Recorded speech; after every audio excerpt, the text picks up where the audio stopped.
Kapan kita berhenti memanggil semua sesuatu sebagai kewajiban pria?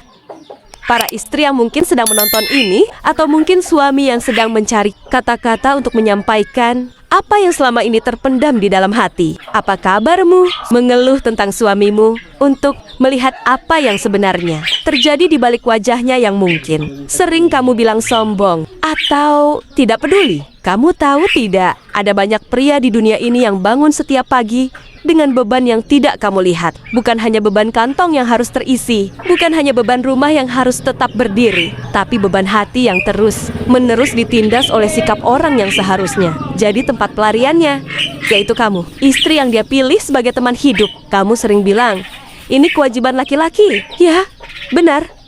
Tanggung jawab adalah bagian dari peran sebagai kepala keluarga. Tapi tahukah kamu bahwa tanggung jawab itu harus dibarengi dengan hormat dan harga diri, bukannya dengan tuduhan yang terus-menerus, dengan sikap merendahkan yang membuat dia merasa seperti orang yang selalu salah di mata kamu. Aduh, kok dia nggak bisa kayak suami temanku ya? Kenapa dia selalu nggak bisa memenuhi apa yang kuinginkan? Laki-laki memang harus bisa begini-begitu. Begitu banyak kata-kata yang kamu lontarkan tanpa berpikir bahwa di balik setiap kata itu ada hati yang sedang berdarah perlahan. Kamu menganggap dia sebagai tempat salah yang selalu harus menerima semua keluhan dan kesalahan. Padahal dia juga manusia yang punya batasan.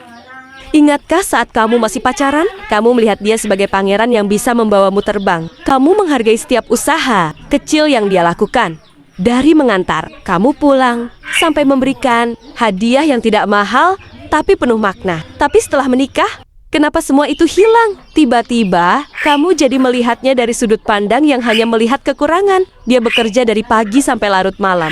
Terkadang bahkan harus begadang, menyelesaikan proyek agar bisa mendapatkan bonus untuk memenuhi keinginan kamu atau kebutuhan keluarga. Tapi kamu malah bilang, itu kan kerjaannya aja. Apa sih yang spesialnya? Kamu tidak melihat betapa dia harus menahan marahnya saat disuruh oleh bosnya. Tidak melihat betapa dia harus tersenyum meskipun sudah sangat lelah. Tidak melihat betapa dia menyimpan semua beban itu sendiri karena takut kamu khawatir. Kamu bilang bahwa hidup laki-laki hanya untuk tanggung jawab dan pertanggungjawaban. Tapi kamu lupa bahwa tanggung jawab itu adalah dua arah. Kamu mengharapkan dia menjadi pahlawan untukmu, tapi kamu sendiri tidak mau menjadi penyokong yang kuat baginya. Kamu mengharapkan dia menghargai kamu sebagai istri dan ibu rumah tangga, tapi kamu tidak mau menghargainya sebagai suami dan pencari nafkah yang sudah berusaha sebaik mungkin. Sudah berapa kali kamu menyela pembicaraannya? Ketika dia mau cerita tentang masalah kantor, sudah berapa kali kamu menyalahkannya? Ketika ada hal yang tidak berjalan sesuai rencana, padahal kamu tahu dia sudah mencoba yang terbaik, kamu selalu bilang, laki-laki harus bisa mengatasi semua masalah, seolah dia adalah mesin yang tidak pernah perlu istirahat atau diperhatikan. Ada pepatah yang menyakitkan, tapi seringkali benar. Banyak istri yang baru tahu nilai suaminya setelah dia tiada. Kenapa harus menunggu sampai dia tidak ada lagi di sisi kamu untuk kamu menyadari bahwa dia adalah orang yang selalu ada untukmu, yang selalu berusaha untukmu, yang selalu mencintaimu meskipun kamu sering menyakiti hatinya? Bayangkan saja, suatu hari dia tidak lagi pulang. Kamu melihat meja makan yang kosong. Kamu melihat baju yang tersebar di kamar yang biasanya dia rapikan sendiri. Kamu melihat anak-anak yang menangis mencari ayahnya. Baru saat itu, kamu menyadari bahwa semua keluhan kamu selama ini adalah hal yang sepele dibandingkan dengan cinta dan pengorbanan yang dia berikan. Baru saat itu kamu menyadari bahwa dia bukan hanya pencari nafkah atau tempat salah, tapi dia adalah suamimu, orang yang memilih kamu untuk bersama-sama menjalani hidup. Kamu akan menyesal karena tidak pernah berkata terima kasih. Ketika dia membawa makanan kesukaanmu, kamu akan menyesal karena tidak pernah mengelus punggungnya ketika dia pulang lelah. Kamu akan menyesal karena tidak pernah mengatakan aku cinta kamu dengan tulus. Bukan hanya ketika kamu butuh sesuatu darinya. Jangan biarkan hal itu terjadi. Jangan biarkan kesempatan untuk mencintai dan menghargai suamimu hilang hanya karena kamu terlalu sibuk dengan kesombongan dan harapan yang tidak realistis. Sekarang, mari kita bicara yang sebenarnya.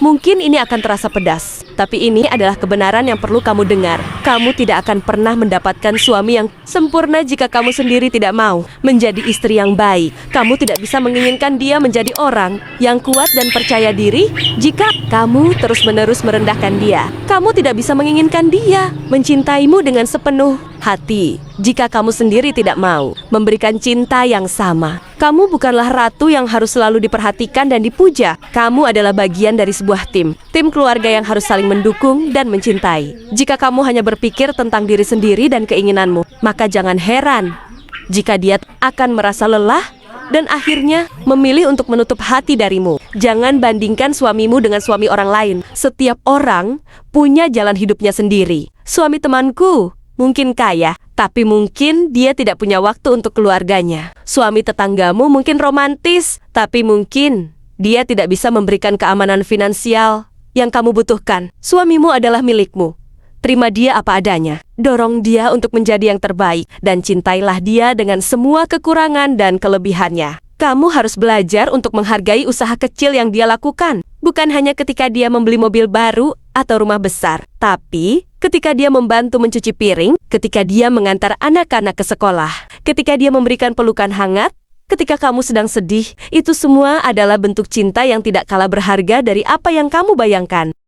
Mulai sekarang, jangan tunggu sampai terlambat. Istri yang baik bukanlah orang yang selalu mengeluh atau menyalahkan suaminya. Istri yang baik adalah orang yang bisa menjadi tempat perlindungan, teman bicara, dan penyokong yang kuat bagi suaminya. Istri yang baik adalah orang yang bisa melihat nilai suaminya, bahkan ketika dia sedang dalam kondisi terburuk. Jadi, mulai dari sekarang, berhentilah menyalahkannya tanpa alasan. Berhentilah merendahkan dia di depan orang lain. Berhentilah menganggap dia sebagai sesuatu yang hanya ada untuk memenuhi kebutuhanmu. Mulailah untuk menghargainya, mencintainya, dan mendukungnya dengan sepenuh hati. Ingat, sebuah rumah yang bahagia bukanlah rumah yang diisi dengan barang-barang mahal, tapi rumah yang diisi dengan cinta, hormat, dan penghargaan satu sama lain. Jangan sampai kamu kehilangan orang tersayang hanya karena kamu terlalu sibuk dengan kesalahan-kesalahan kecil yang sebenarnya bisa diatasi dengan komunikasi dan cinta. Sudah saatnya kamu berubah, bukan untuk orang lain, tapi untuk kebahagiaan keluarga kamu sendiri.